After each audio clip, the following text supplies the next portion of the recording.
आज north India एक crisis से गुजर रहा है। This is an ecological emergency in Delhi NCR.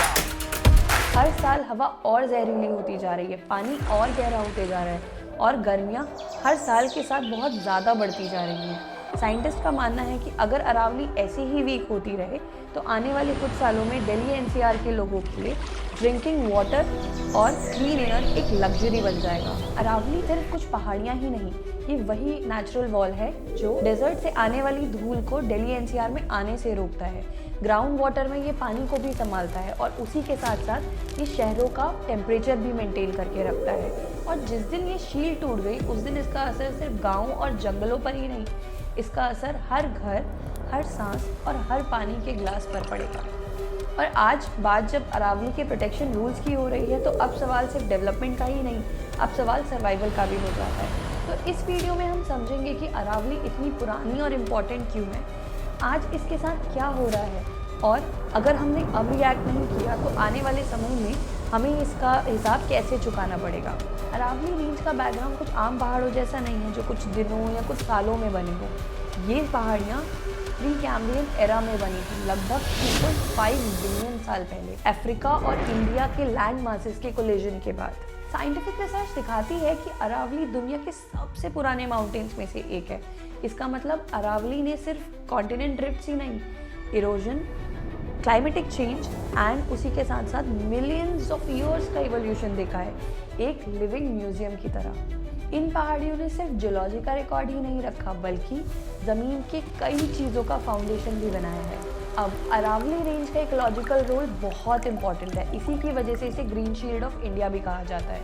ये डेजर्ट से आते हुए सैंड स्टॉर्म और डस्ट स्टॉर्म को रोकता है, स्पेशली जो हवा डेजर्ट से दिल्ली एनसीआर की तरफ आती है ये उसको रोकता है।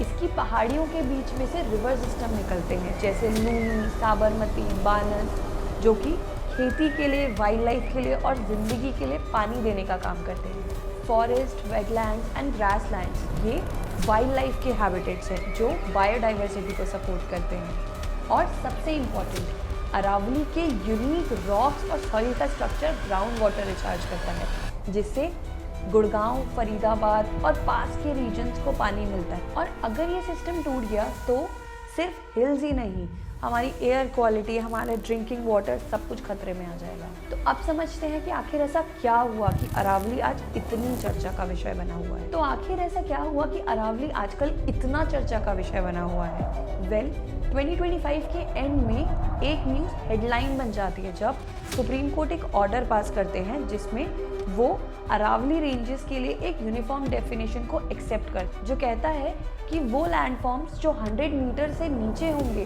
वो अरावली रेंज का हिस्सा नहीं कंसीडर किए जाएंगे। तो इस डेफिनेशन के बेसिस पे माइनिंग और कंस्ट्रक्शन के नियम नए तरीके से अप्लाई होंगे। रूल्स कहता है कि वो हिल रॉक्स जो 20 से 80 मीटर तक के हैं वो इस प्रोटेक्शन एक्ट के तहत नहीं आएंगे और वो एक्सपोज हो सकते हैं डेवलपमेंट और माइनिंग के लिए। इसी चीज़ ने लोगों के बीच में एक क्वेश्चन और कंसर्न को जन्म दिया है। उन्हें लगता है कि क्या हम अपनी नेचुरल शील्ड को सिर्फ एक रूल के तहत खो देंगे। एक्सपर्ट्स कहते हैं कि अरावली का अगर प्रोटेक्शन सिर्फ कुछ रूल्स के तहत सीमित हो गया तो इकोसिस्टम पे डस्ट पॉल्यूशन बढ़ेगा। यही नहीं, इसके साथ साथ ग्राउंड वाटर डिप्लीशन भी होगा, डेजर्टिफिकेशन भी बढ़ेगा और इतना ही नहीं, इसी के साथ एयर क्वालिटी तो बद से बदतर हो जाएगी। क्या आपको पता है लोअर रिजेस जो 90% ऑफ द अरावली का हिस्सा है वो 100 मीटर रूल के अंदर नहीं आते, बट वो एक विंड बैरियर का काम करते हैं और उनका लॉस दिल्ली एनसीआर जैसे शहरों के लिए बहुत चैलेंजेस ला सकता है। तो इस न्यू डेफिनेशन के बाद राजस्थान के मेवाड़ और उदयपुर में लोग प्रोटेस्ट कर रहे हैं। फार्मर्स, यूथ, कंजर्वेशन एक्टिविस्ट ये सब प्रोटेस्ट कर रहे हैं, उसी के साथ साथ रैली और डेमोन्स्ट्रेशंस भी कर रहे हैं। उनका मानना है कि अरावली उनका हेरिटेज ही नहीं, इन्वायरमेंट और ज़िंदगी है और इसको प्रोटेक्ट करना उनकी और हम सबकी जिम्मेदारी है। इसी सारी प्रोटेस्ट और डिबेट के बीच में इन्वायरमेंट मिनिस्ट्री ये क्लैरिफाई करती है कि 100 मीटर रूल का मतलब ये नहीं कि वो लैंडफॉर्म जो 100 मीटर के नीचे है ऑटोमेटिकली माइनिंग और उसके लिए ओपन हो जाएंगे।